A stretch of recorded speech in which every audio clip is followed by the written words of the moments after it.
¿Lo encontró? Bueno, vamos a leer, hermanos, 2 de Timoteo 3:14 al 17, por favor.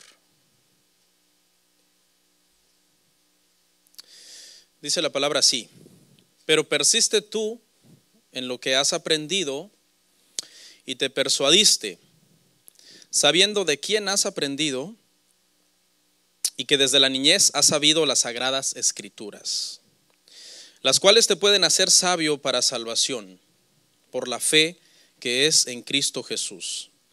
Toda la escritura es inspirada por Dios y útil para enseñar, para redarguir, para corregir, para instruir en justicia, a fin de que el hombre de Dios sea perfecto, enteramente preparado para toda buena obra. Oramos.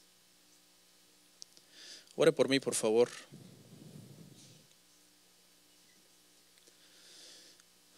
Padre, gracias. Qué privilegio estar en tu casa, Señor. Qué bendición. El día de hoy, Señor, me presento ante ti rogándote que me ayudes, implorándote, Señor, que me ayudes. Tu palabra nos enseña, Padre, que los apóstoles en el siglo I comenzaron a predicar con denuedo. Eso significa que había en ellos confianza, valor, firmeza.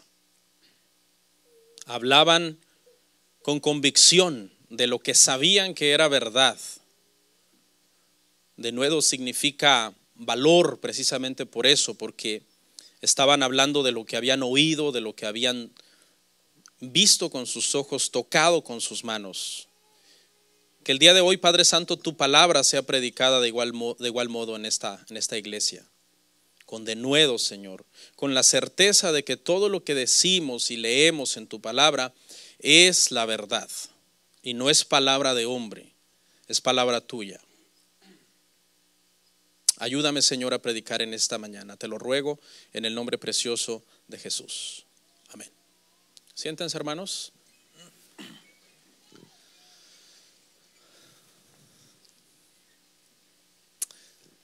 ¿Cómo los trata el clima, hermanos?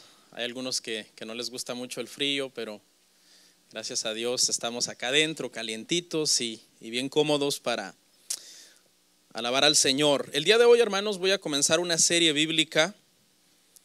Va a ir por varios domingos, no sé cuántos, vamos a ver.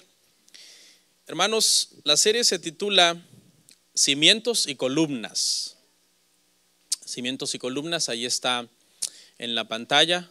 Y escogí ese edificio de piedra y con esa gran columna que se ve ahí, precisamente porque quiero hablar de firmeza, de estabilidad, bueno, lo que estaba ahí, que ahora ya no está.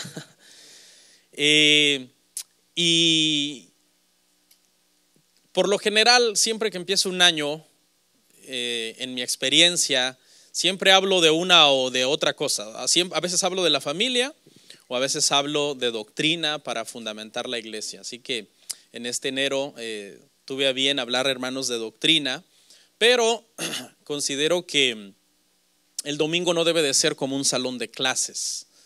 Así que siempre trato de que el sermón sea práctico también, que tenga doctrina para los que ya somos recorridos en el evangelio, pero que también contenga evangelio para los que son más nuevos y están empezando y necesitan ir comprendiendo más las cosas del evangelio. El propósito de esta serie, hermanos, es que como creyentes estemos bien fundamentados en el cristianismo, que nuestros cimientos cristianos y nuestras columnas espirituales sobre las cuales edificamos lo que hablamos, lo que creemos y lo que practicamos tenga una base bíblica. Que nosotros podamos ir a la Biblia y señalar un versículo citado de una forma sana y decir, por esto yo hablo así, porque aquí dice que yo debo hablar así. Por esto yo creo así, porque este versículo dice que yo debo creer así. O por estas razones que yo actúo así, porque este versículo me dice que yo debo actuar de esa manera. Va a ser algo así como Fundamentos 101. No sé si saben de lo que estoy hablando. Cuando yo estaba en la escuela y de repente nos daban matemáticas básicas, esas matemáticas básicas se llamaban matemáticas 101 o matemáticas 101, ¿no? En inglés, física, química, 101. Es los fundamentos para que en el segundo semestre te puedan dar matemáticas avanzadas, física avanzada, química avanzada, pero ya hubo un maestro que puso los fundamentos sobre los cuales vas a aprender lo que es más difícil. Es necesario, hermanos, que de cuando en cuando nosotros estemos recordando la doctrina, recordando qué es lo que nosotros creemos. El tema al día de hoy, hermanos, es: la Biblia es la palabra de Dios. La Biblia es la palabra de Dios. Este libro es la palabra de Dios. Esa es la confesión que vamos a hacer el día de hoy por medio de este sermón. Que este libro no es cualquier libro. No es un libro que vino por voluntad humana, sino que este libro para nosotros es una autoridad, porque es la palabra de Dios. Contiene todo lo que nosotros como creyentes necesitamos para nuestra fe y nuestra conducta. No me extrañaría que dentro de algunos haya personas que no lo creen al 100%, como se dice. No me extrañaría que usted tenga dudas de este libro y usted diga, pues eso enseñan que es la palabra de Dios, pero ¿será cierto? O hay unas cosas que sí me gustan de él, pero hay otras cosas que no me gustan. El otro día leí y encontré una aparente contradicción. Así que si fuera la palabra de Dios no habría esa contradicción. Por lo tanto, mi razonamiento y mi lógica me dice que no es de confianza, que no es la palabra de Dios. Eso es lo que vamos a tratar el día de hoy, sin elevar el sermón a algo demasiado teológico, tratando de mantenerlo práctico. Vamos a ir insertando algunos comentarios teológicos que nos van a ayudar a entender que este libro no es cualquier libro, es un libro sagrado. Es la Santa Biblia, es la palabra de Dios. Amén. Y se supone que como creyentes deberíamos leerla. ¿Sí sabían? No es una sugerencia. El Señor no nos dice, ok, te convertiste, te sugiero que leas mi palabra. Es un mandamiento: escudriñad las Escrituras. Meditad en la ley de día y de noche para que te vaya bien. En el mundo, hermanos, hay tres religiones que se les conoce como las religiones del libro. Una es el judaísmo, otra es el cristianismo y otra es el islam. Pero esta expresión se usa más para el cristianismo. Por lo general, casi siempre que se habla de la religión del libro, en la mayoría de los casos se refiere al cristianismo. Nos conocen allá afuera, hermano, la gente que no son creyentes en el ámbito secular, nos conocen a nosotros como la religión del libro. Yo le preguntaría a usted, y sin que usted me conteste, ¿usted es un cristiano del libro? Pero de este libro, pues, o sea, aclarando, ¿no?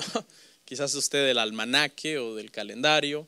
No, de la Biblia. Somos los creyentes del libro, la religión del libro. Profesamos que esta es la palabra del Señor y por lo tanto sería una contradicción que un creyente del libro ignore el libro, no toque el libro, no abra el libro, no lea el libro, lo deje por allá abandonado.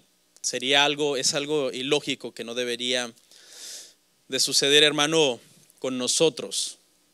Dice que una vez una señora, una hermana cristiana, llamó a su hijo de 9 años que andaba jugando y lo llamó y le dijo, hijo, ven, necesitas hacer tu lección de escuela dominical, necesitas leer la lección, la tarea que te dejaron. Y cuenta esta anécdota que la madre le dijo, usa la Biblia de tu padre, le pasó una Biblia empolvada, usa la Biblia de tu padre para hacer tu lectura de escuela bíblica. Y el niño dijo, está bien mamá, lo voy a hacer, pero ¿me podrías dejar hacer mi lectura con la Biblia de mi abuelo? Y la madre le dijo, ¿por qué, hijo? Es que la Biblia de mi abuelo es más interesante. Y la madre, que era conocedora de la Biblia, le dijo, no, hijo, son exactamente la misma Biblia, la Biblia de tu padre y la Biblia de tu abuelo son iguales. Entonces el niño dijo, a mí se me hace que es más interesante la de mi abuelo, porque yo veo que mi abuelo la lee más que mi padre. A veces los niños dicen grandes verdades, ¿no, hermano? A veces los niños hacen las preguntas más difíciles. Algunas veces a los niños me ha tocado responderle las preguntas más difíciles y en su razonamiento de niños muchas veces razonan muy sabiamente, porque este niño dijo, la Biblia de mi abuelo debe ser mucho más interesante, por eso pasa mucho tiempo en su Biblia. Y la Biblia de mi padre debe ser muy aburrido, porque yo nunca veo a mi padre leer la Biblia. Padres que están aquí hoy presentes, padres que están hoy aquí presentes, ¿tus hijos te ven leer la Biblia? No se mueva, quédese quieto, no respire. Si su hijo está a la par, pida que el Señor se lo lleve. Pregunta, ¿tus hijos te ven leer la Biblia? Porque si no te ven leer la Biblia, ¿con qué autoridad les puedes decir que lean la Biblia? ¿Con qué autoridad les puedes decir que sean buenos cristianos si tú eres un mal cristiano? Porque déjeme decirle claramente, cristiano que no lee su Biblia no es un buen cristiano. No es un buen cristiano, porque por eso nos llaman la religión del libro y deberíamos honrar eso. Honrar el hecho de que aún en lo secular se nos conozca de esa manera. ¿Qué es la palabra de Dios? ¿Qué es la palabra de Dios? Cuando hablamos de la palabra de Dios, hermanos, teológicamente hablando, se habla de varias formas en que Dios ha hablado en el pasado, habla actualmente y seguirá hablando en el futuro. Eso es cuando hablamos de la palabra de Dios en general. Cuando hablamos específicamente de la Biblia, estamos hablando de una de las formas de la palabra de Dios. Pero a lo largo de la historia, cuando nosotros leemos la Biblia, nos damos cuenta que a lo largo de la historia Dios ha hablado de diferentes maneras. Por eso Hebreos dice en Hebreos 1 claramente que en el tiempo pasado Dios habló por medio de los apóstoles, por medio de los profetas, obviamente de donde salió la Biblia, y dice en estos últimos días nos habla por medio del Hijo. ¿Okay? Pero yo le voy a dar 4 formas diferentes de lo que es palabra de Dios cuando hablamos de que esto es la palabra de Dios.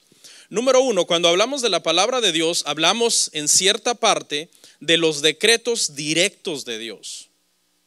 ¿Cuáles son los decretos directos de Dios? Los decretos directos de Dios es lo que Dios habló y Él comenzó a crear de la nada. Por ejemplo, vamos a ir al Salmo 33:9. Para que veamos una forma de palabra de Dios. Una forma de palabra de Dios son los decretos eternos de Dios. Dice, porque Él dijo y fue hecho. Él mandó y existió. Una de las formas de palabra de Dios es cuando no existía nada y Dios decretó. Por medio de su palabra Él comenzó a hablar. Comenzó a decir, dice el Salmo, Él dijo y fue hecho. Él mandó y existió. Entonces los decretos eternos de Dios, es decir, cuando Dios tomó la decisión, sin consultar con carne, sin consultar con nosotros, de comenzar a crear, eso fue palabra de Dios. Algunos dirían que le habló a la nada, pero debemos tener cuidado porque estamos diciendo que la nada es como una persona y eso puede ser un problema porque eso es panteísmo, ¿no? No había ni la nada, no existía, ¿no? Suena como una contradicción, pero cuando Dios comenzó a decretar, ni siquiera la nada existía. Entonces Él comenzó a crear, Él mandó y fue hecho. Entonces los decretos de Dios es una forma de la palabra de Dios. Todas las decisiones que Dios tomó. Dios es el único que tiene ese poder de hacer decretos, no el hombre, porque Él tiene el poder de cumplir lo que Él decide. ¿Ok? Quiero que quede claro eso. ¿Usted puede decretar que este año no se va a enfermar? No. ¿Por qué? Porque usted no puede cumplir ese decreto. No tiene usted la capacidad. Pero Dios sí, tiene en la eternidad pasada y hoy y siempre, pero en la eternidad pasada Él tuvo ese poder de decretar, decidir, y lo que decidió se volvió una realidad. Hoy lo que usted decida no se vuelve una realidad porque usted no tiene ese poder. Número 2, cuando hablamos de la palabra de Dios, hermanos, hablamos también directamente, cuando Dios habla directamente con una persona. cuando Dios habla directamente con una persona. Eso lo vemos a lo largo de la historia. El día de hoy quizás ya no es común que esto suceda y muchos movimientos cristianos lo ponen en tela de juicio y dicen Dios ya no habla directamente con una persona porque ya tenemos la Biblia. No sé cuál sea la postura de usted al respecto en este asunto. Podemos diferir en este asunto porque no es una doctrina de salvación. Usted puede decir, no, sí, Dios habló conmigo, Dios le habló a mi tía, Dios le habló a mi abuelita. Pero a la otra postura enseña que ya no es necesario porque está escrito. ¿Okay? Cualquiera de las dos posturas no hay problema. Pero escuche, hermano, que esto sucedió y fue necesario que Dios hablara directamente con las personas. Si Dios no hubiera hablado directamente con las personas, la Biblia no existiría. Entonces hubo un momento en la historia en que fue necesario que Dios hablara directamente con las personas para que ellos pudieran poner por escrito la palabra de Dios. Vamos a ver uno de los casos más comunes y el primero que encontramos en la Biblia, en Génesis 3, 9 al 10. Cuando habló con Adán, dice, mas Jehová Dios llamó al hombre y le dijo, ¿dónde estás tú? Y él respondió, oí tu voz en el huerto y tuve miedo porque estaba desnudo y me escondí. Dios hablando con Adán directamente, dice la Biblia, en pleno día, Dios hablando directamente, hermanos, con Adán. Dios habló directamente con las personas para darle instrucciones personales para ellos y muchas veces habló también directamente con las personas para que hicieran algo o le dijeran algo al pueblo o escribieran en su defecto la Biblia. La tercera forma de palabra de Dios también, hermano, es por medio de labios humanos. Dios habla por medio de labios humanos. Actualmente esta forma de hablar de Dios sigue vigente. ¿En qué sentido? En el sentido de que todos los que predicamos la palabra del Señor, todos los que hablamos de la Biblia y la predicamos y la trazamos de una forma sana, de alguna forma, por así decirlo, las palabras que salen de esos labios humanos es palabra de Dios. ¿Okay? Porque estamos hablando y trazando la Biblia en un sano contexto de lo que Dios quiso decir cuando inspiró esa porción de la Escritura.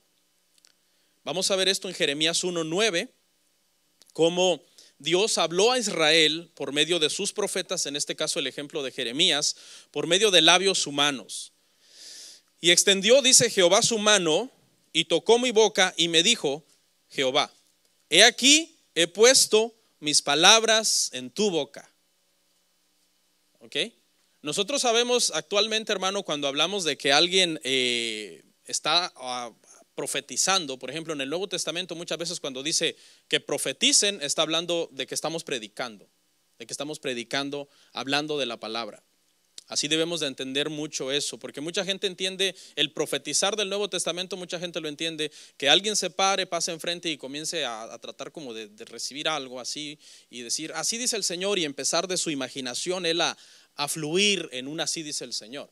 Pero en el Nuevo Testamento, hermanos, el profetizar es hablar la palabra. Por ejemplo, yo ahorita estoy profetizándoles a ustedes, estoy hablando la palabra de Dios. No cometa el error de asociar, el error que cometemos es que siempre asociamos el profetizar con adivinar el futuro.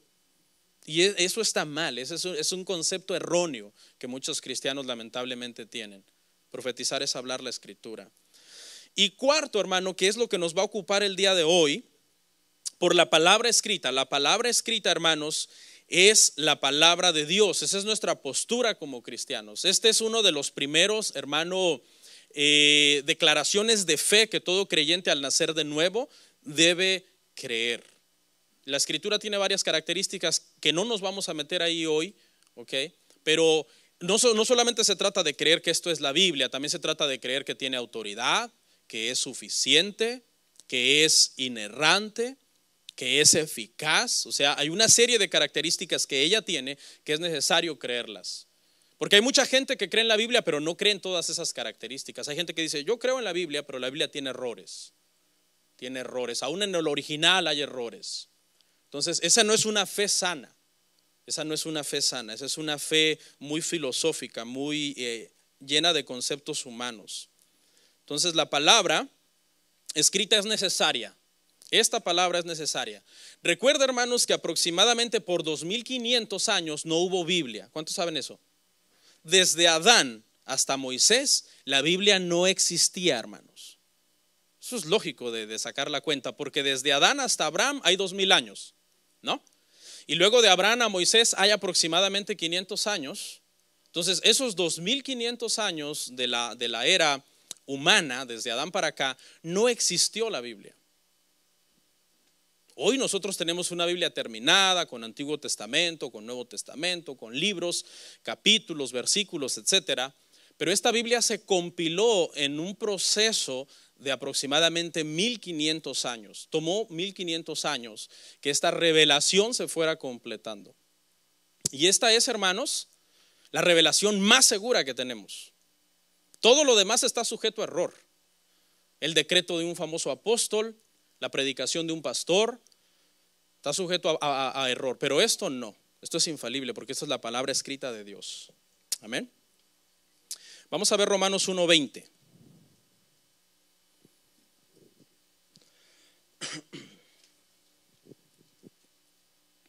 Romanos 1:20 a 21 dice: porque las cosas invisibles de Él, su eterno poder y deidad, se hacen claramente visibles desde la creación del mundo, siendo entendidas por medio de las cosas hechas, de modo que no tienen excusa. Pues habiendo conocido a Dios, no le glorificaron como a Dios, ni le dieron gracias, sino que se envanecieron en sus razonamientos y su necio corazón fue entenebrecido. ¿Cómo se guiaba el hombre, hermano, por los 2500 años que no hubo Biblia? Se guiaba, número uno, por la creación. ¿Ok?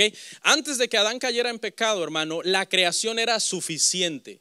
Aquí dice claramente que era suficiente para poder ver el poder de Dios, la deidad de Dios, que Él es creador, y con eso era suficiente para darle gloria y darle gracias. Por eso dice el Salmo 19:1 que los cielos cuentan la gloria de Dios y el firmamento anuncia las obras de sus manos. Porque antes de la caída eso era suficiente. Lo que sucedió, hermanos, después de la caída es lo que dice aquí, que el corazón se volvió necio y el corazón se llenó de tinieblas, el corazón se entenebreció. Pero siempre fue desde el principio la voluntad de Dios de poner su palabra por escrito. Dejó un periodo de tiempo en donde su palabra escrita no estaba. Y durante ese periodo de tiempo la creación era un evangelista para todos los que habitaban en la tierra y la ley de Dios escrita en el corazón de las personas. Romanos 2:15. ¿Okay? Esa ley dice que juzgaba a las personas, las excusaba o en algunos casos eran inexcusables porque no querían creer en Dios viendo a la creación. Si nosotros, hermano, volviéramos, escuche, a los tiempos de antes de la caída, la creación sería suficiente para darle gloria a Dios. Más que suficiente. Todos tendríamos el entendimiento que si hay una creación es porque hay un creador.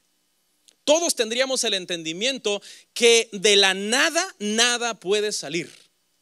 Pero ese entendimiento está entenebrecido. Ahora nosotros nos hemos llenado de conceptos y de ideas. Todos tendríamos claro que el diseño del mundo es demasiado hermoso y demasiado sincronizado como para que no haya un diseñador detrás de ese diseño. Todos tendríamos ese entendimiento. Pero la caída vino a provocar, hermano, que nuestro entendimiento fuera entenebrecido. Dios tenía un plan entonces, poner su palabra por escrito, porque la creación dejó de ser suficiente tras la caída. Y la ley que está en nuestros corazones, pues obviamente también antes de la ley fue suficiente, pero después Dios decidió poner su ley por escrito. Vamos a analizar el pasaje, hermanos, y conforme lo analicemos ahí en 2 de Timoteo, voy a ir insertando algunos comentarios un poco teológicos. Le pido su paciencia. Si cuando yo hablo un poco de teología le queda duda, vaya e investigue, hay muy buenos libros, pero la idea es que los quiero hacer tan sencillos que todos nos queden claros esos comentarios. ¿Okay?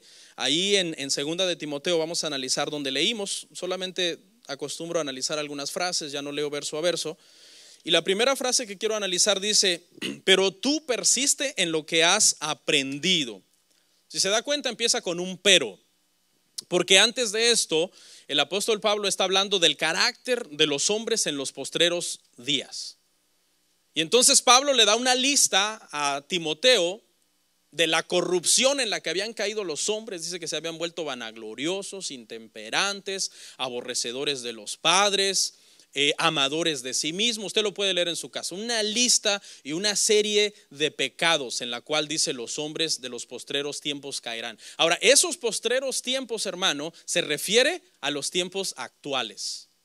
Los tiempos actuales. Toda la gente, hermano, que no está en Cristo y que no tiene temor de Dios en su corazón, de este libro, que no vive de acuerdo a este libro, ese es el carácter de los hombres de los postreros tiempos, que viven alejados de lo que este libro dicta.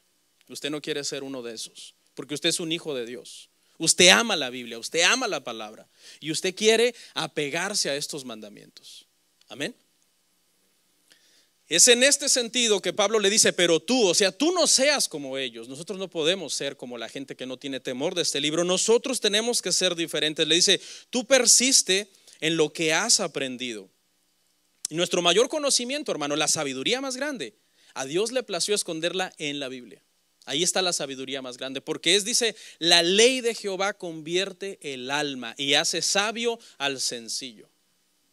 Aquí está la sabiduría más grande, hermano, porque es una sabiduría que no solamente, escuche, cuando usted vive según esta sabiduría, usted no solamente vive una buena vida acá, una buena vida entre comillas, en el sentido de que usted vive una vida sana, de acuerdo a la palabra, alejado del pecado, de las orgías, de la brujería, de las borracheras, del adulterio, de la fornicación, de todas esas cosas que aparte le hacen daño a usted moralmente, sino que usted tiene promesa de vida eterna, porque este libro lo dice.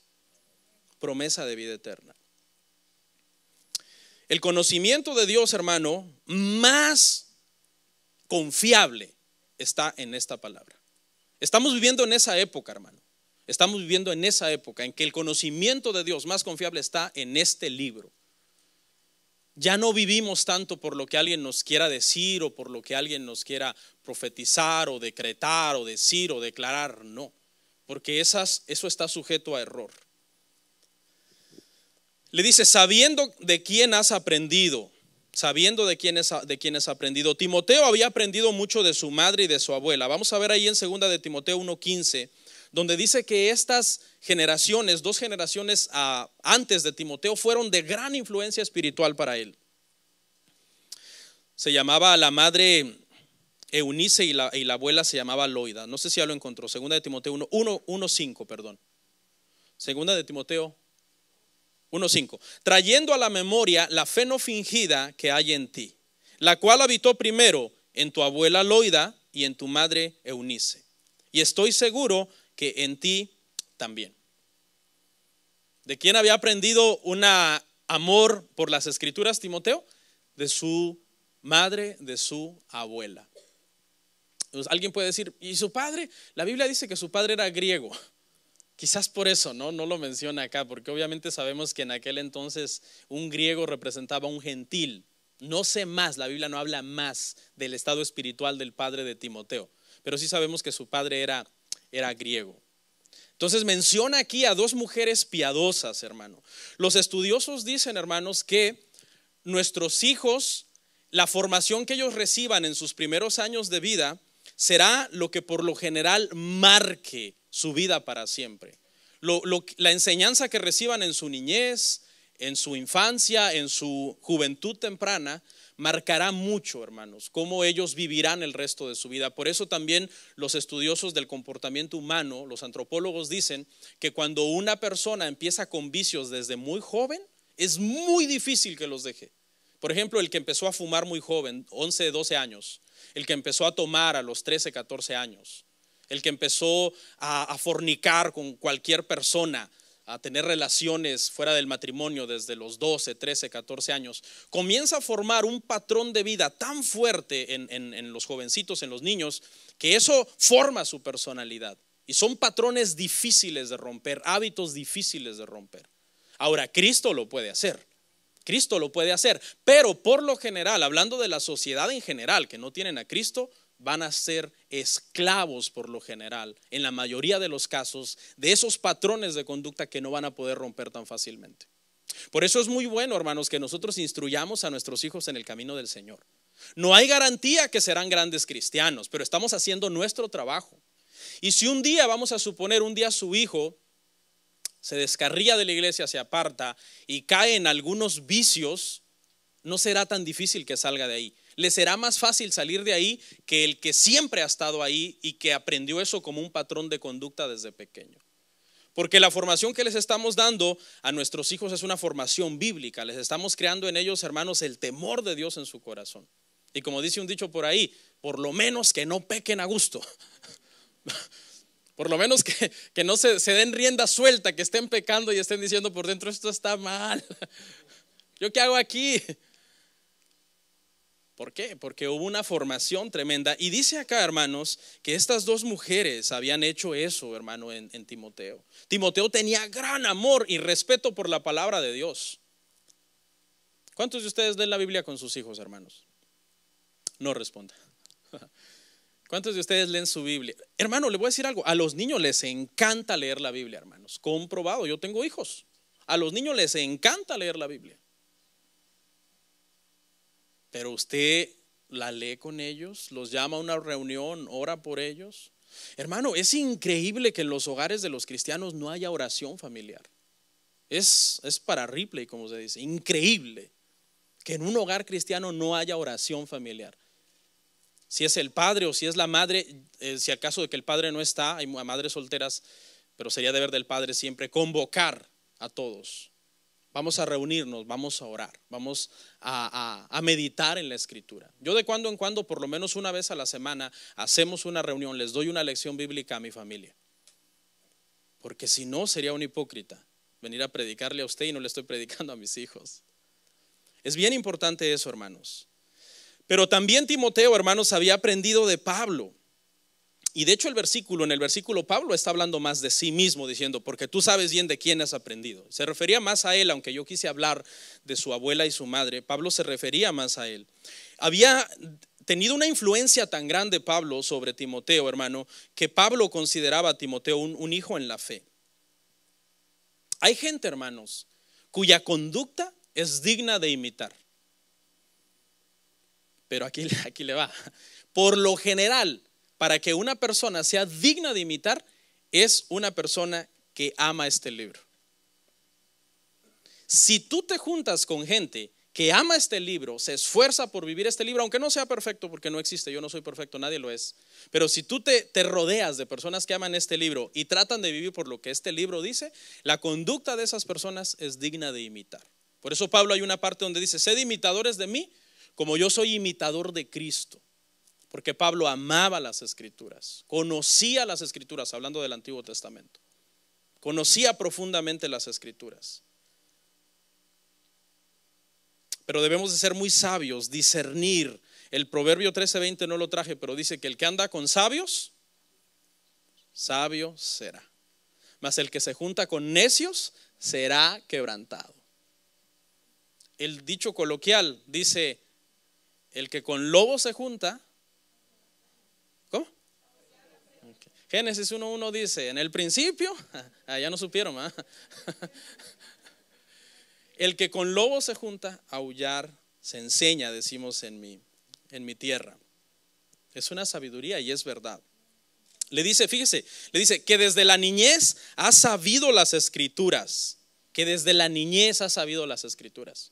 ¿Quién cree que aprende más a memorizar versículos bíblicos? ¿Los adultos o los niños? Los niños. Los niños aprenden a memorizar más versículos bíblicos. Hace 8 días, me parece, gracias a las maestras que dan clases, Max me dijo los 10 mandamientos de memoria. No sé quién se los enseñó, pero gracias. Y maestras, enséñenles la Biblia a los niños. La Biblia, déjenles tarea. Dígale, ok, me vas a leer este pasaje. Dile a tu mami, dile a tu papi que te compre una Biblia y me lees este pasaje. Y póngale atención a sus hijos y motívelos a leer la Biblia, porque eso es bien para sus vidas. Que desde la niñez ha sabido las escrituras. En este caso acá específicamente Pablo se refiere al Tanaj, ¿no? El Antiguo Testamento, esa es la forma en que se le llama. El Tanaj desde Génesis hasta Malaquías. Pero por extensión, y aquí es donde voy a empezar ya a demostrar algunos argumentos teológicos, por extensión esto se aplica también al Nuevo Testamento. Porque ahorita hay una persecución contra el Nuevo Testamento. Una persecución encarnada de parte de los indoctos y los inconstantes. ¿Cuáles son los indoctos y los inconstantes? Son los que una temporada está en una iglesia, otra en otra temporada anda bien según leyendo la Biblia. Ahora sí, pastor, otra vez anda por la calle de la amargura, entra arrastrando los zapatos por ahí. Esos son los indoctos, los inconstantes. No son personas de una palabra, de una pieza. Sí, sí, no, no. Es gente que no son de confianza. Lo que dicen por lo general es mentira y no lo cumplen, ni hacen votos y no los prometen. Esas personas el día de hoy, hermano, están torciendo y atacando el Nuevo Testamento. Si les ves su vida, tienen mal testimonio, su vida es un desorden, su matrimonio, sus hijos. ¿Por qué? Porque no viven de acuerdo a este libro. El que vive de acuerdo a este libro, hermano, su vida se ordena. Porque Dios es un Dios de orden, no de confusión. Uno trata de tener todo en orden, hermano, el matrimonio, los hijos, las finanzas, los impuestos, todo, lo secular, el trabajo, las citas de trabajo. Todo, eres una persona de palabra, de una sola pieza, dice uno de los requisitos, sin doblez. Qué bueno es cuando uno comparte con personas así. 4, dice, los cuales te pueden hacer sabio para salvación por la fe en Cristo Jesús. Aquí está el primer argumento teológico, porque mucha gente dice, no, es que el Nuevo Testamento no es inspirado. Pero ¿qué parte de esto habla específicamente de Jesús? El Nuevo Testamento. ¿Pero de qué hablaba el Antiguo Testamento? De Jesús. Solo que no explícitamente, pero implícitamente. Porque ahí dice que Timoteo era sabio en las escrituras del Antiguo Testamento, los cuales lo hacían sabio para salvación en la fe, ¿de quién? De Cristo Jesús, porque el Antiguo Testamento es sobre Jesús. Mucha gente entiende, y este es un error muy común actualmente, que el Antiguo Testamento es un libro sobre Israel. Mentira, el Antiguo Testamento es un libro sobre Jesús. Yo solo puedo demostrar con argumentos bíblicos, donde Israel muchas veces solamente fue figura del verdadero Hijo de Dios que había de venir. Mire lo que dice Juan 5:39. Escudriñad las escrituras, porque a vosotros os parece que en ellas tenéis la vida eterna, y ellas son las que dan testimonio de mí. ¿Y a qué escritura se refería Jesús? Al Antiguo Testamento. Porque acuérdense, hermanos, que cuando nació la iglesia en Hechos capítulo 2, año 30-33 aproximadamente de nuestra era, no existía el Nuevo Testamento, sino que se compiló a partir del año 33, cuando Jesús asciende al cielo, hasta el año 100, cuando muere el apóstol Juan, el último de los apóstoles. Pero no hay problema, porque el Antiguo Testamento es un libro sobre Jesús y nos puede hacer sabios para salvación por la fe en Cristo Jesús. ¿Por qué? Porque se estaba esperando al Mesías, el Mesías que había de venir, el Mesías prometido desde Génesis. Se le prometió a la mujer, le dijo, nacerá de ti tu simiente, no tus simientes, es decir, no muchos de tus hijos, sino uno que nacerá de mujer, Gálatas 4:4, nacido de mujer, ese aplastará a la serpiente.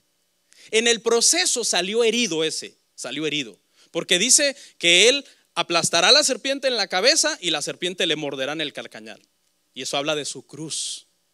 En el proceso, cuando Jesús derrotó a Satanás, Jesús salió herido. Salió herido por nuestras transgresiones y por nuestras rebeliones. Y por eso es que por su llaga nosotros ahora somos sanados. Aquí va mi segundo argumento. El primer argumento ya traté de establecer que la fe en Cristo Jesús se puede conseguir también en el Antiguo Testamento, porque aquí claramente Pablo lo dice. Pero aquí va mi segundo argumento, y es que el Nuevo Testamento es la voz de Jesús. Vamos a ver Mateo 10, 27, 28.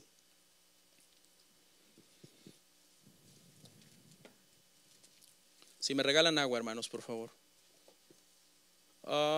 Ahí tengo una botella. No importa. Oh, bueno, gracias.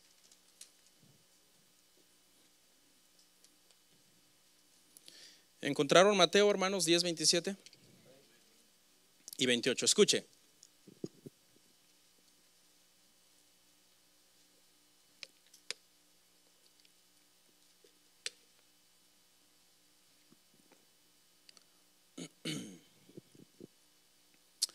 Dice, mis ovejas oyen mi voz y yo las conozco y me siguen.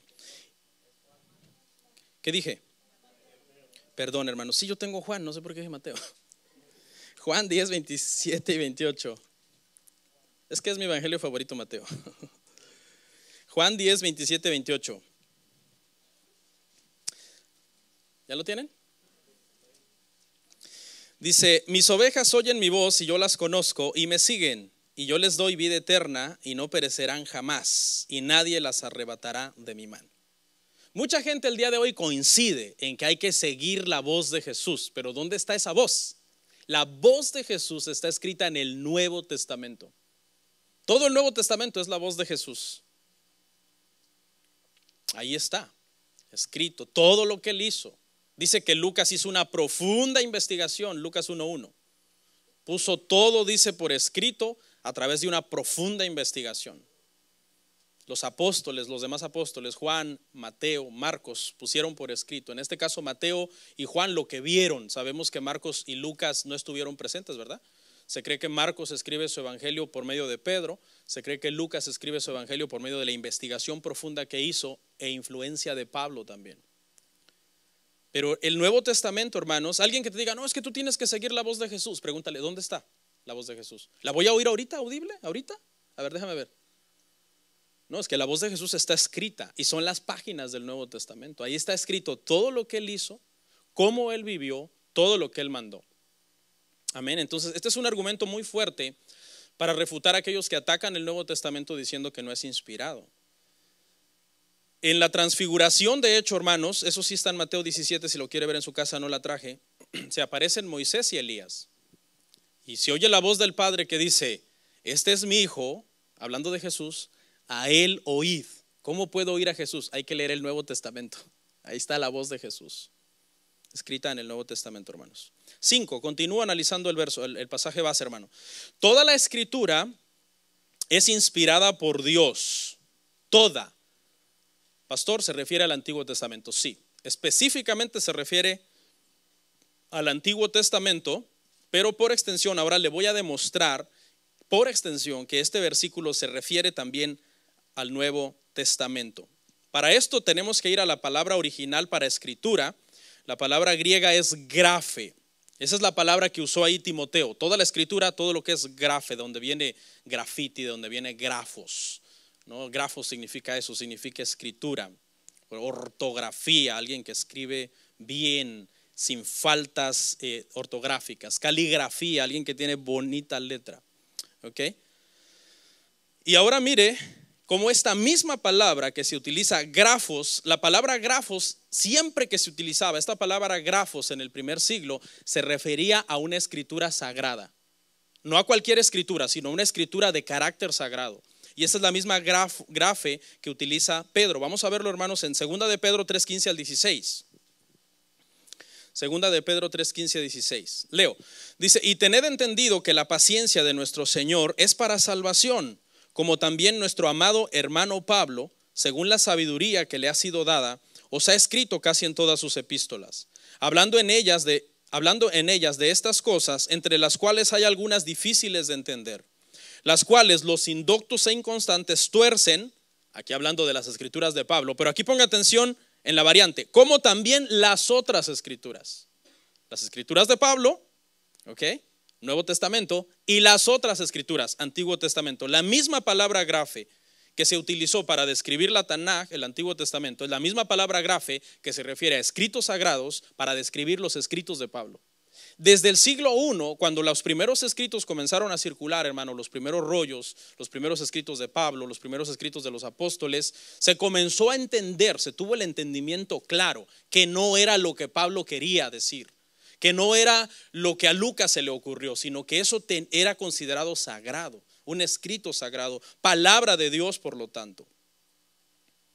En 2 de Timoteo 3:16, usada para el Antiguo Testamento, y en 2 de Pedro, se parecen las citas, memorícelas. 2 de Pedro 3:16, grafes se refiere al Antiguo Testamento. 2 de Pedro 3:16, la cita es igual, grafes se refiere al Nuevo Testamento. Grafe que se habla de escritos sagrados. Es lógico eso. Claramente Pedro está diciendo que los escritos de Pablo eran sagrados, igual que el Antiguo Testamento. Eso es lógico. Usted se imagina a Pedro atacando el evangelio de Marcos. Es imposible, porque Marcos escribió ese evangelio de lo que Pedro le relató. Ellos comenzaron a entender que todo ese cuerpo de escrituras que se iba formando, se iba compilando, era palabra de Dios. y no lo traigo, pero en Marcos 16:20 dice que todos los milagros y todas las señales que se hicieron fue para eso, para confirmar la palabra de Dios. Confirmar que todo lo que estos hombres en el siglo I escribieron era la voluntad de Dios, era la revelación de Dios para nosotros. Por eso el Antiguo Testamento es igual de sagrado que el Nuevo Testamento. Y por eso nosotros, hermano, leemos la Biblia completa. No leemos solamente el Nuevo Testamento. Somos la religión del libro, pero del libro completo, de la Biblia completa. Entendiendo obviamente las diferentes economías, la economía del Antiguo Testamento y la economía del Nuevo Testamento, entendiendo los versículos parados desde el punto de vista de la redención, no desde el punto de vista de la ley, sino desde el punto de vista de la redención. Voy a seguir hablando sobre ley y gracia en los próximos temas, ya llevo 3, estuve hablando de los 10 mandamientos. El segundo se llamó el espíritu de los 10 mandamientos, hablé del cuarto mandamiento y tengo varios temas que les van a ir dando mucha más luz y reforzando el entendimiento de esto. Cuando hablo de las dos economías, Antiguo Testamento, Nuevo Testamento, interpretar la Biblia desde el punto de vista de la redención, que fue el plan de Dios desde antes de la creación del mundo. Lo vamos a seguir entendiendo poco a poco.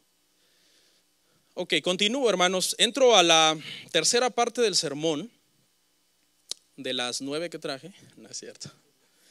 En esta parte, hermanos, vamos a hacer una pregunta y es una pregunta muy común. ¿Cómo sabemos que tenemos una Biblia correcta? ¿Cómo sabemos que tenemos una Biblia correcta? Porque muchos dicen, ok, hermanos protestantes, ustedes tienen su Biblia de 66 libros, pero los judíos tienen su Biblia de 39 libros y los católicos tienen su Biblia de 73 libros. Entonces, ¿cómo sabemos que tenemos una Biblia confiable, una Biblia correcta? Los próximos minutos trataré de hacer unos comentarios que le den confianza, tanto históricos como bíblicos, de saber que nosotros tenemos la Biblia correcta. Pastor, pero si eso también lo dice un cura y eso también lo dice un judío. Usted dice, yo tengo la Biblia correcta. El sacerdote católico dice, yo tengo la Biblia correcta. El rabino dice, yo tengo la Tanaj correcta, la Biblia correcta. Entonces, pues es muy fácil que todos digamos que tenemos la razón. ¿Quién tiene la razón? Trataré de ir un poco a la historia y a la Biblia para que entendamos esta situación, hermanos. Hablemos primero de la Biblia hebrea. ¿Cuántos han leído la Biblia hebrea? Tenga cuidado antes de contestar porque es una pregunta capciosa. Nosotros caímos en esa trampa. Nuestro maestro de introducción al Antiguo Testamento nos hizo la pregunta, nos dice, a ver, hermanos, ¿cuántos han leído la Biblia hebrea? Y todos caímos en la trampa como no, porque uno entiende que nos están diciendo que cuántos han leído la Biblia en hebreo, y no es eso. La Biblia hebrea, hermanos, todos la tenemos, usted la tiene en sus manos, porque son los primeros 39 libros del Antiguo Testamento. Si usted dice, yo no he leído la Biblia hebrea, pues imagina, entonces ¿en dónde estamos? Porque nunca ha leído usted Génesis, nunca ha leído Malaquías, nunca ha leído los Salmos. Claro, todos hemos leído la Biblia hebrea. Okay. ¿Cuál es? Se le conoce como Tanaj. Aquí voy a hablar un poquito teológicamente, pero no se preocupe si no lo entiende todo. La T es para Torah, los primeros 5 libros de la Biblia. Luego sigue una A que no significa nada. Luego la N para Neviyin, que se refiere a los profetas. Lo que nosotros dividimos los profetas en profetas mayores, profetas menores, en la Biblia hebrea se divide un poco diferente, como profetas antes del exilio, profetas después del exilio y otras cosas. Y la K al final de Tanaj para Ketubim, que se refiere a los demás escritos, los escritos históricos, los salmos, los libros de sabiduría, etcétera. Este fue el primer canon que se completó, hermanos, el canon de la Biblia hebrea, el canon de los primeros 39 libros de la Biblia. Esa palabra canon no la tiene que aprender, no es necesario, solamente se utiliza para decir que hubo ciertos estándares que estos libros reunieron para que dijeran, antes de la era del Nuevo Testamento, los judíos dijeran, esto es palabra de Dios, porque reúne todas estas características, esto es la palabra de Dios. ¿Cómo surgió la primera escritura bíblica? Usted lo sabe, ¿no? Todo lector de la Biblia debe saber cómo se empezó a formar este libro. Este libro tuvo un inicio, tuvo un principio, tuvo una primera escritura. Y eso lo vamos a ver, hermanos, en Éxodo 31:18. ¿Y sabe quién fue? Fue Dios. Dios mismo tuvo la idea de hacer una Biblia. Y Él comenzó a poner, las primeras palabras las puso Él. Fue idea de Dios dejar su palabra por escrito. Éxodo 31:18. Y dio a Moisés, cuando acabó de hablar con él, en el monte Sinaí 2 tablas del testimonio, tablas de piedra escritas con el dedo de Dios. Los 10 mandamientos. Los 10 mandamientos fueron las primeras palabras de la Biblia, escritas por el dedo de Dios. Obviamente esas tablas se rompieron y Moisés tuvo que volver a escribir los 10 mandamientos, pero fue idea de Dios, hermano, comenzar a formar un canon. ¿Ok? A este canon, que era tan pequeño como 10 renglones, así era el canon, hermano, pero era suficiente. Cada revelación, la revelación progresiva de Dios era suficiente. Dios dijo, ok, en esta era esto es suficiente. Y luego permitió que se fuera compilando más, diciendo, ok, estamos en otra era, ahora necesitan más. Estamos en otra era, necesitan más, según se iba desarrollando la historia de la redención. Mire, lo vamos a ver en Deuteronomio, quiero ver. Sí, 31:9. Cómo Moisés sigue escribiendo. Ya tenemos los 10 mandamientos, pero ahora Moisés sigue escribiendo. Dice, y escribió Moisés esta ley y la dio a los sacerdotes hijos de Leví, que llevaban el arca del pacto de Jehová, y a todos los ancianos de Israel. Esto ya es el Pentateuco. Ahora pasamos de tener 10 mandamientos a tener 5 libros. ¿Qué hizo Dios? Dios le dio más revelación a Moisés. Ok, sigue escribiendo. El Pentateuco, hermanos, en otras palabras, por decirlo así, es la interpretación que Moisés hace de los 10 mandamientos. Sus aplicaciones, sus variantes, sus bendiciones por obedecerlos, sus maldiciones por desobedecerlos. Pero el Pentateuco es sumamente necesario. Hay gente que es tan radical que dice que la única palabra de Dios es los 10 mandamientos. De ahí nada más es palabra de Dios, porque lo escribió Moisés, lo escribió Pablo, lo escribió Pedro, y esos son hombres. Pero fíjese todo lo que ignoraríamos, hermano, solamente sin el Pentateuco. Ignoraríamos cómo fue que Dios creó todo, porque eso no está en los 10 mandamientos. Ignoraríamos, hermano, cómo entró el pecado al mundo, porque eso no está en los 10 mandamientos. Ignoraríamos la ley, el mandato que Dios le dio a Adán en el principio. Ignoraríamos la historia de los patriarcas. Ignoraríamos la historia del éxodo, de la esclavitud en Egipto. Ignoraríamos la historia de Israel como nación, porque todo eso no está en los 10 mandamientos. ¿Todo eso dónde está, hermano? En el Pentateuco. Entonces por eso Dios permite a Moisés escribir más y se va formando ahora ya un canon. La idea de formar un canon bíblico, hermanos, es divina, es una idea de Dios. Mucha gente ataca el canon, pero vamos a ir poniendo los cimientos para entender que esto, hermanos, fue una idea del Señor. Se fue compilando la palabra del Señor. Y luego los profetas siguieron escribiendo. Vamos a ir a Habacuc 2:2. Desempolve la Biblia. Estaba viendo un corto del pastor Paul Washer y dice que el polvo de la Biblia es polvo de oro. No para que la dejen polvar, ¿no? Va a decir, no, pues la voy a dejar llenar de polvo y luego va a tener más oro. No, sino que le quite el polvo a cada hoja porque es oro. Explicándole un poquito, ¿no? Que la lea. Habacuc 2:2 dice, y Jehová me respondió y dijo, escribe la visión y declárala en tablas, para que corra el que leyere en ella. Se fue compilando la escritura. Ok, 10 mandamientos, y luego el Pentateuco, y luego los escritos, y luego los profetas. Dios revelando más de su voluntad. Y se completó, hermanos, el canon del Antiguo Testamento. Tomó aproximadamente 1000 años. Usted tiene que sacar este timeline desde Moisés hasta 400 años antes de Cristo. Ahí se cerró el canon judío, 400 años antes de Cristo. 1000 años aproximadamente. ¿Okay? Eso es bien importante que lo entendamos, que ahí se cerró el canon judío, 400 años antes de que viniera Jesús. Se terminó y se cerró y contiene 39 libros y es confiable, y casi nadie pone en tela de juicio que el Antiguo Testamento es canónico y es bíblico y es palabra de Dios. El problema es con el asunto del Nuevo Testamento, que ya vamos a dar otros datos. Ahora, la Biblia católica, ¿cuál es la diferencia, hermanos, entre la Biblia católica y la Biblia protestante? Básicamente, hermanos, la diferencia consiste en los libros deuterocanónicos que la Biblia católica contiene, que son 7. De ahí los demás libros, los otros 66, es lo mismo, es palabra de Dios. excepto por los 7 libros deuterocanónicos que se añadieron. ¿Por qué surgió este problema? ¿De dónde salió este problema de añadir estos 7 libros? Todo sucedió, hermano, cuando en el año 400 aproximadamente después de Cristo, un hombre que se llamaba Jerónimo hizo una traducción que se llama la Vulgata Latina, que consistía en poner la Biblia en un idioma del pueblo para que el pueblo lo entendiera. Era un experto en hebreo, en griego, era un experto en lenguajes, en idiomas. Hizo esta traducción, la llamó la Vulgata Latina, pero cuando la terminó, él decidió añadir estos 7 libros deuterocanónicos, pero aclarándole a la iglesia que no eran inspirados. Él se lo aclaró a la iglesia. Él llamó a estos 7 libros los libros de la iglesia.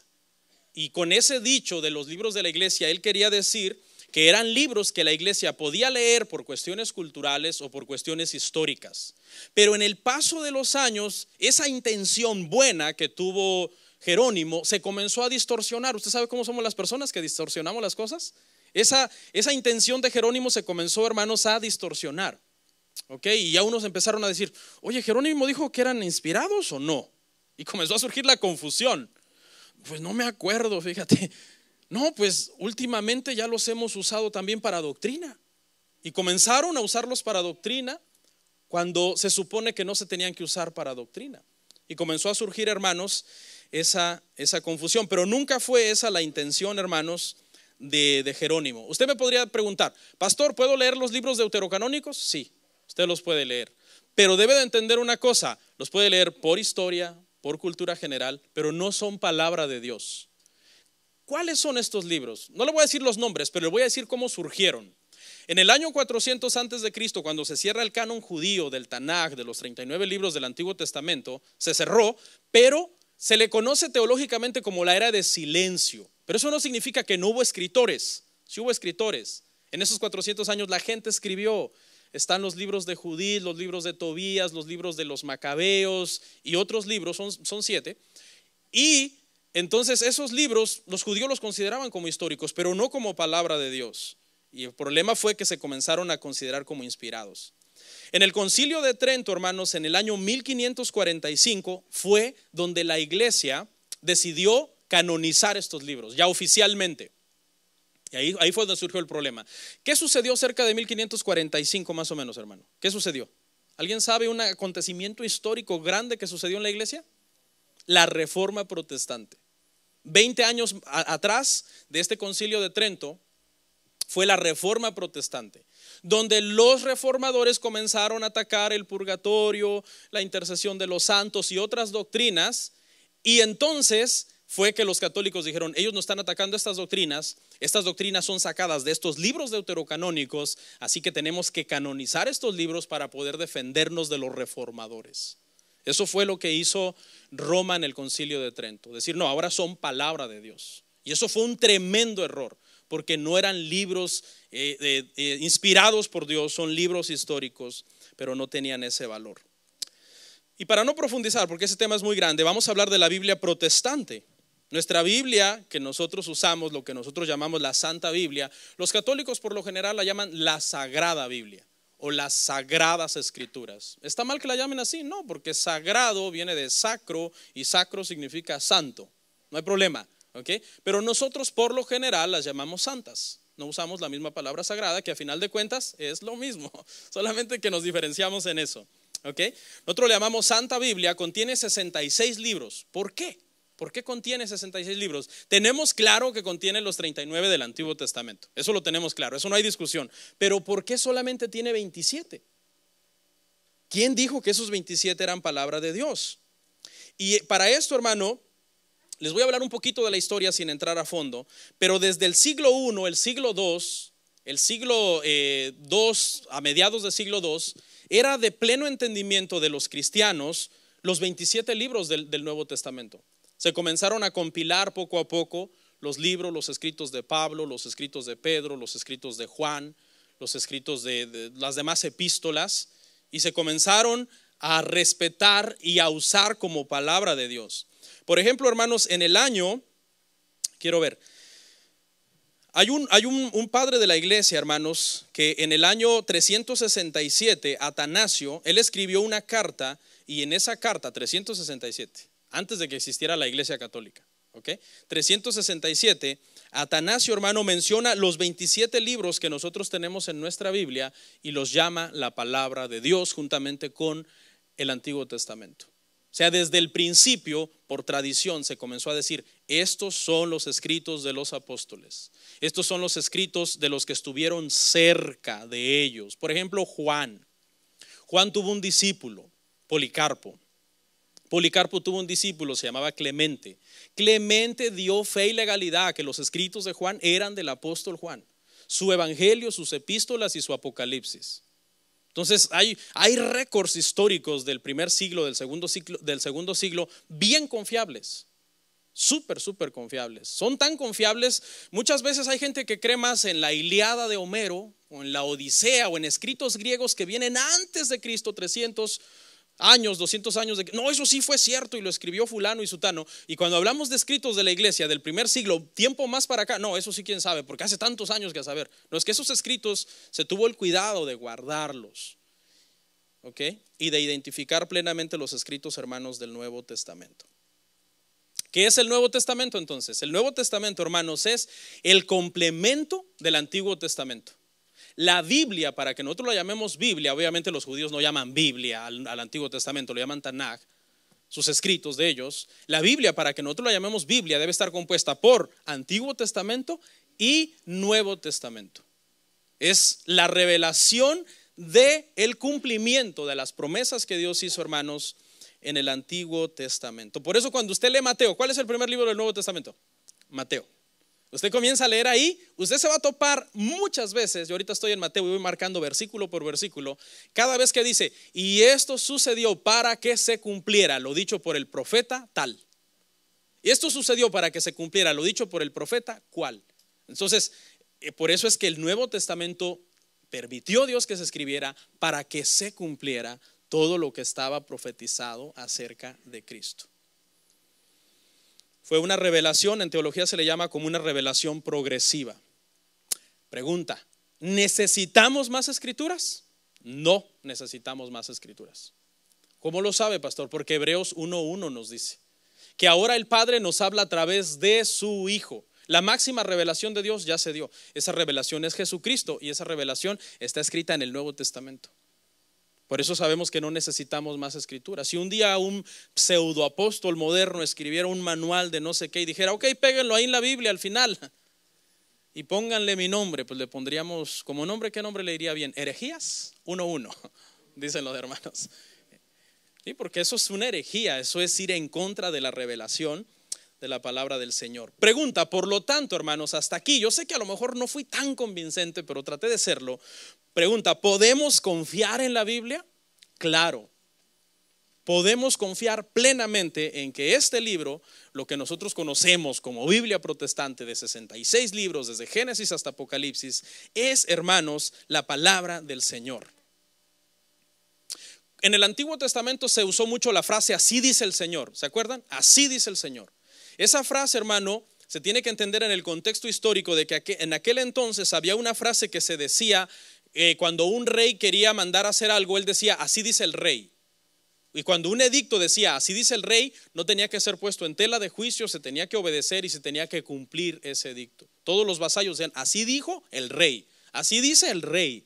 Por eso es que en el Antiguo Testamento casi siempre los profetas dicen, así dice el Señor. ¿Y quién es el Señor? Es el rey de los reyes de la tierra. Porque Él es el que puede cumplir sus decretos infaliblemente aún sobre los decretos de los gobiernos y de los hombres. Ese mismo espíritu de así dice el Señor del Antiguo Testamento es la misma revelación que nosotros tenemos en el Nuevo Testamento cuando escriben también, hermanos, los apóstoles. Y Jesús lo dijo, vamos a Juan 14:26, voy cerrando. Mas el Consolador, el Espíritu Santo, a quien el Padre enviará en mi nombre, Él os enseñará todas las cosas y os recordará todo lo que yo os he dicho. El Nuevo Testamento es palabra de Dios. El Espíritu Santo le recordó a los apóstoles para poner palabra por palabra todo lo que el Señor quería que quedara, obviamente, escrito. ¿Hay algunas cosas que Jesús dijo que no están necesariamente escritas? Sí, ¿ok? Porque los apóstoles no fueron relatando desde el minuto 1 del ministerio de Jesús hasta el minuto último. Por ejemplo, hay un pasaje en donde dice que Jesús les dijo, y de cierto les digo esto y esto y esto, y termina y dice, y 6 días después, en Juan, está en Mateo 17, y 6 días después, y yo estaba leyendo y digo, ¿y qué pasó en esos 5 días? Yo quisiera saber qué pasó ahí. A Dios le plació que ciertas partes, ciertas cosas no están, pero lo que está es suficiente para nuestra salvación. Por eso Juan dice que si tuviéramos que escribir todo lo que él dijo e hizo, dice, no cabrían, obviamente hiperbolizando, los libros, dice, en el mundo, refiriéndose a que hubo muchas cosas. ¿Ok? Le voy a hablar de 3 beneficios de este libro escrito y con eso cierro. 3 beneficios de este libro escrito.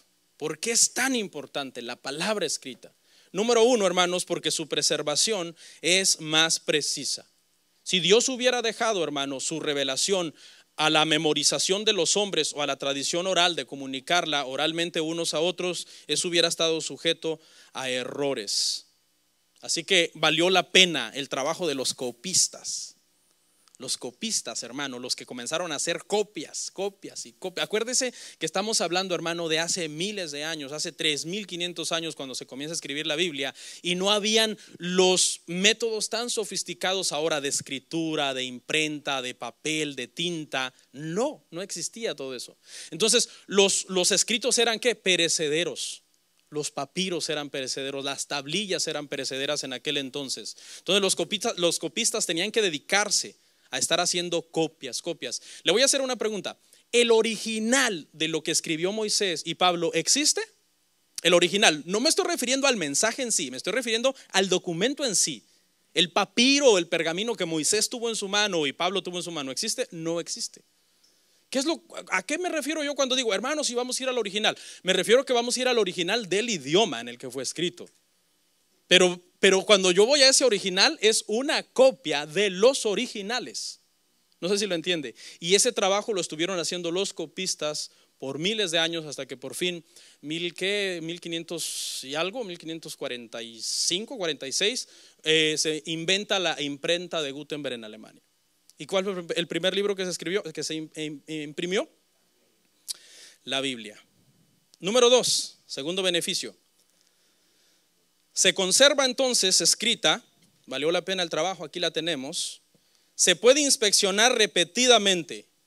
Todos podemos sentarnos en una mesa, abrir nuestra Biblia e inspeccionarla. Y revisarla, ir para atrás, para adelante, ojear para adelante, ojear para atrás. Pero si solamente la tuvieran 2, 3 privilegiados con memoria fotográfica en su memoria, ¿cómo haríamos? Para entrar ahí y empezar a analizar, no podríamos. Dependeríamos que él nos la recite. Y le digo, no, espérate, regrésate. O adelántale. O ahora dime Juan, o ahora dime Génesis. No, pero como la tenemos aquí, hermano, podemos inspeccionarla, debatir sobre ella, marcarla, ir adelante, ir atrás. Entonces es un beneficio grandísimo tener la Biblia escrita, hermanos. Y número 3, está mucho más accesible para más personas. Hasta una persona que tiene pérdida de memoria le podemos dar una Biblia. Ahí está. Como aquel pescadito de Nemo, ¿no? Que se le olvidaba todo lo que había pasado el minuto anterior. Hay gente así, a veces lee la Biblia, ¿qué leí otra vez? Pero por lo menos ahí está escrita. No estás dependiendo de tu memoria, que se te olvidan las llaves y las andas en la mano, o los lentes y los tienes en la cabeza. Es un beneficio grande tener la Biblia, hermanos, escrita. Hoy día, hermanos, nosotros somos bendecidos de tener la Biblia. Usted es un bendecido como no tiene una idea. Hace un año, hermano, mandamos una caja de Biblias para Oaxaca, a una iglesia que está apartada, hermano, y que los hermanos les cuesta muchísimo trabajo tener una Biblia. No sé cuántos se acuerdan. Por cierto, debemos de volver a hacerlo. Porque el hermano me escribió y me dijo, gracias por las Biblias, pastor. Y entre esas Biblias mandamos unas Biblias usadas. Yo no quería mandar las Biblias usadas, pero dije, peor es nada. Mandamos Biblias nuevas, pero le añadimos unas Biblias usadas. Había una Biblia de estudio muy bonita, que parece que había sido de mi esposa, una Thompson. y era una Biblia usada. Y el hermano que fue el que repartió las Biblias en la sierra, en unas sierras, hermano, de Oaxaca, donde la gente no puede comprar un libro, me mandó un texto y me dice, con una humildad que yo hasta me sentí así mal, me dice: pastor, yo sé que todas estas Biblias son para repartir a la gente, pero entre las Biblias viene una Biblia de estudio bien bonita y yo predico en la iglesia. ¿Me la puedo quedar yo? ¡Wow! Tremendo. Me la puedo quedar yo para poder enseñar a los hermanos. Y usted mire con sus Biblias de estudio, con sus concordancias. Por allá la pobre Biblia, hermano, ya viene el tiempo del sufrimiento de la Biblia. El polen. Es la tribulación de la Biblia. Agarra una de polen, hermano, en los limpiaparabrisas. Tremendo. Pero escuche ahora esto: por cuanto más se le ha dado, más se le demandará. Cuando llegues allá con el Señor y ahí todo, no sé, todo negligente, así mordiéndote las uñas. A ver, te voy a juzgar. A ver, Señor, dime, ¿leíste la Biblia? No, Señor, tú sabes. Wow. Es una negligencia tremenda. El hermano Tico está trabajando con los presos también, que anhelan tener una Biblia, que anhelan tener un libro. Algunos de ustedes la usan, dice por ahí el famoso dicho, de desodorante. Otros dicen: vieja, se le cayó una pata al sillón, tráete la Biblia, está bien gruesa, eso lo va a nivelar. O alguien tiene una pesadilla, hablen en el Salmo 91, déjala abierta a la par de la cama, junto con un espejo y unas tijeras en forma de cruz, suficiente. Increíble, hermanos. Se nos va a demandar más porque tenemos tanto acceso a literatura cristiana, a la Biblia, a la palabra de Dios, si no la leemos. En serio, hermanos. Si usted no lee la Biblia, usted es mal cristiano, y enójese conmigo si quiere. Usted es mal cristiano. Usted es un mal cristiano. Usted es un cristiano negligente. Usted es un siervo malo. Porque así dice la Biblia, que llama el Señor a los siervos negligentes. Siervo malo y negligente. ¿Por qué? Dice: te puse con dones, con privilegios. ¿Y qué hiciste? Los enterraste. No hiciste nada. Esto es genial. Se le ocurrió a un genio, se le ocurrió a Dios dejar su palabra por escrita en un libro. Él sabía en su omnisciencia que la ciencia aumentaría y que su Biblia ahora, en estos tiempos de imprentas y de tantos cuidados que ahora existe para el papel y todo, hay una distribución de Biblias tremendas. ¿Quién quiere regalar una Biblia, hermanos? ¿Quién puede regalar una Biblia? No tiene que ser nueva. Regale una Biblia, hermano. Done una Biblia para que la demos a los presos, para que las demos allá en esas regiones donde los hermanos ya anhelan una Biblia. Usted, buena oportunidad, voy a dar la mía. Pues aunque suene irónico y sarcástico, es mejor que un hermano allá en Oaxaca la lea en el cerro a que usted la tenga de aparador en su casa. Dónela.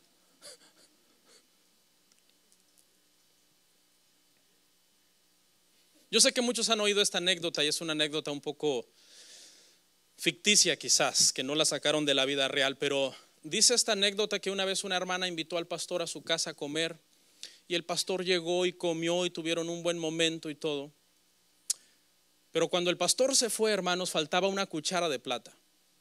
Ya se la saben, ¿no? Y la hermana estuvo resentida: el pastor se robó mi cuchara de plata. ¿Cómo es posible, un hombre de Dios? Pero va a ver, un día voy a agarrar a ese pastor y lo voy a confrontar.